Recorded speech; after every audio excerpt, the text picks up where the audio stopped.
and welcome to Faithfully Feminine. My name is Talia and I am so glad that you're here. If you haven't watched one of my videos before, this channel is about cultivating femininity in our lives, getting in touch with our feminine essence in relation to also bringing God and Christianity into femininity. I'm so excited to talk to you guys more about this, and this video is about 4 tips to become more feminine.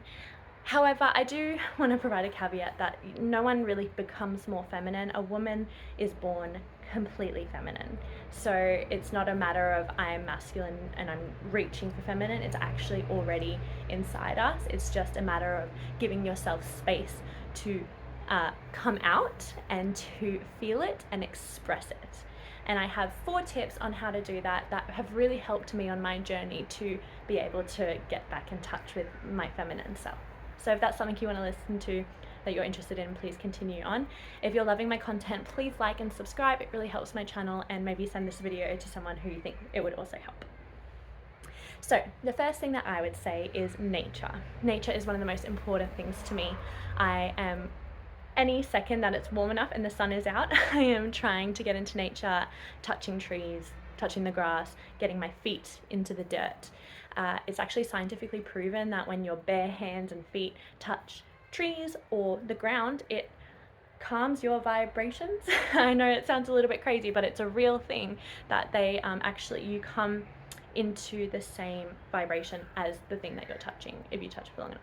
Try and be super mindful when you're there, because if you're in nature and you're not even like enjoying it or being present at the moment, it might not have the same effect.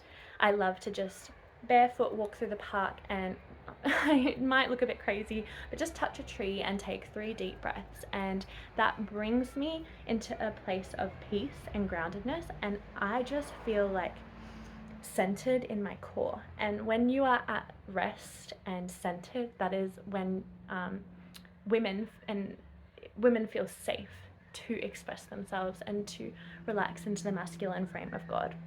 And God created us to be in nature. I don't think that we're supposed to be holed up in buildings all the time. It's not natural. I really believe we need to be making a really big effort to stay in nature as much as possible. I'm a teacher and I take my kids out on days where it's not freezing. I take them out at least once a day, even on top of their lunch breaks, because you just see even my children change. They become more calm, they settle down so much, and they just are happier, and they're not even doing anything really different. We're just reading outside, but reading outside creates just so much more serenity than it does in the classroom cooped up. So I would absolutely encourage you, in every chance that you get, try and spend time in nature and be present. Take breaths, maybe do a little bit of meditation or pray or sing a song with the birds. I know that sounds like Disney princess, but embrace it. We're here to be feminine, aren't we? So yeah, I would say that's one of the biggest things that has helped me on my journey to connect with my feminine essence. My second tip would be to move your body. I have loved learning to move my body in different ways since I've been on this feminine journey. I've never really been very good at dancing. I found it very frustrating, brain to hand and foot connection, because I was always really lanky and long and awkward as a teenager. But I've really grown and I am actually really happy with where I'm at. But dancing and movement moves stagnant energy through the body. It moves your emotions and it helps you get in touch with your body. I'm sure there's research, I know there's research to say dance helps you, like your mental health, in the sense of prevents Alzheimer's when you're really old. There's something about it. You connect with the creativity inside of you. You move emotions through your body. So if you can find ways to move your body either through dance, which I would really recommend, there's so many videos on YouTube of just like somatic dances or dances to release energy. You could do something like yoga, as that's a very intuitive movement. I know it can be a tricky topic for Christians. I would just say try and stay away from the chanting and saying things that you don't know what you're saying. But as for the movements, I think they're quite intuitive movements that help move energy through your body. And for me, I find that really beneficial. If you go to the gym and do exercise, absolutely, that is so good for your body. You are connecting with your body, you're feeling your body, you're one with your body. I know that you're already one with your body, but there's something different when you're feeling everything going on and you're telling it specifically what you want it to do. I would just say, ever since I've learnt more about cycle syncing, when it comes to going to the gym, try and be really intuitive with what your body's telling you. I tend to go super easy on the week leading up to my period, and I don't go to the gym at all when I'm in the first couple of days of my period, because that's a time of rest, and most of the time my body's like, please stop. Please don't do anything, please rest, because your body needs that extra rest and space to deal with what's going on in your uterus.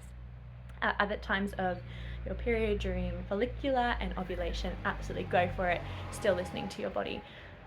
And I also want to caveat that, because sometimes it's good to push your body and it feels good, but there's a very different thing from your body being like, stop, I'm tired, and you pushing through it and you feeling good, versus like you're showing up in every movement and exercise you're doing and step you're taking is like feels heavy and horrible. That is your body saying, please actually rest, and please know that your body is different from a man, so you should not be training at all like a man. Don't do that. It will actually have the reverse effect than you're desiring, probably, by exercising. Third tip would be to create. Have some time scheduled to create something that you love to create. And it's so specific to you. If it's art, craft, music, dancing, still, baking, a hobby. I like making these videos. I feel like I'm creating through them. Whatever it is, prioritize it, because it is actually a woman's natural state to be in creation. And when she rests, creativity just flows. So make some time. Whatever your favorite thing is to do, try something new and just create. You don't have to show anyone, you don't have to do anything with it, just for the sake of getting in touch with your feminine. Yeah, creating's really good. And creating goes hand in hand with the next tip, which would be nurturing. I want to tell you a story. I in my late teens, early 20s, like 21, I really struggled to commit. And I think that was a mix of not meeting the right people, but also a lot of fear around committing, and I had some trouble. So I made a kind of, I wanted to be able to. So I decided I was going to take steps to learn how to commit and love someone openly with nothing in return. So I decided to buy a fish. I bought a fish so that I could learn to love and nurture a fish, so that one day maybe it would be a pet like a dog, and then maybe one day I'd be able to love with an open heart a man. I'm a teacher. I love processes. It is what it is. So I bought this fish and I loved him. I can't remember what his name was. I loved him. I set up his tank. I shouted. I was like, you're the cutest. You're the best fish that ever lived. I just wanted to love this fish.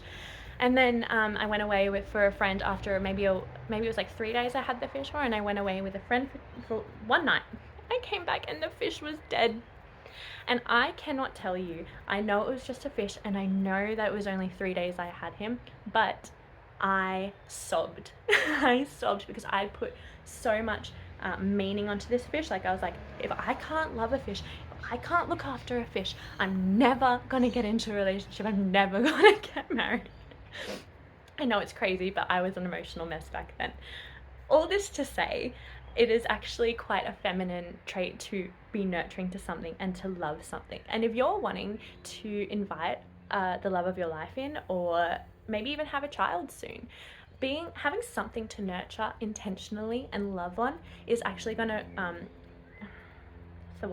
rise up in you this primal feminine instinct. And so I do this through my plants, because I gave up on the fish. I gave up on the fish. And by the way, I have a boyfriend now, so I did learn to love and be vulnerable and open without my 3-step plan of fish, actual pet. Anyway, doesn't matter. So I love my plants, and every time I water them, I just speak words of encouragement and love to them. And even like if you're baking from your creativity, I don't know if I mentioned that before, you know, giving the food that you bake to someone, or the song that you've created to someone is nurturing. That's nurturing someone, and that can create a really beautiful feminine essence in you. I think that's probably it. I would really encourage you to try all these things, and not just like once or twice, all these huge sessions of doing it, just in your routine, bits and pieces, once a day, 1 minute, go touch a tree before you go to work, 10 minutes to just sing a song that you love, or dance out to a song that you love, exercising half an hour a day or something like that, and then having like small little things that you're nurturing, that you're growing and you're cultivating.